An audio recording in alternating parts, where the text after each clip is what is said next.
అసలు గాలి ఇట్లేదురా స్వామి. ఈ కరెంట్ ఎప్పుడు వస్తుందో ఏటో. కరెంట్ వచ్చింది, తొందరగా లోపలికి వెళ్ళిపోయి ఫ్యాన్ వేసుకుని పడుకుందాం. చాలురా బాబు.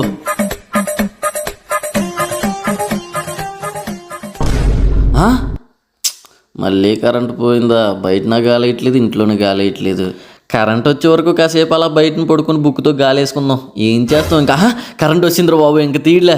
తొందరగా లోపలికి వెళ్ళిపోయి హాయిగా సాఫీగా పడుకోవచ్చు.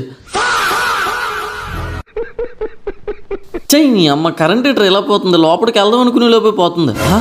ముచ్చటగా 3 ఇచ్చాడంటే ఇంకా పక్కగా తీయడు. లోపలికి వెళ్ళిపోదాం. హే బొక్కలాగా కరెంట్ వస్తారని పోతే పోనీ, నాకేటే. నేను మాత్రం బయట పడుకుంటాను. మళ్ళీ వచ్చిందేటే. ఈసారి తీయలే, లోపలికి వెళ్ళిపోదాం. ఒరే నేను ఏం పాపం చేశాను రా? నాతో ఎలా ఆడుకుంటారు? చంపేద్దాం అనుకుంటే చంపేను రా.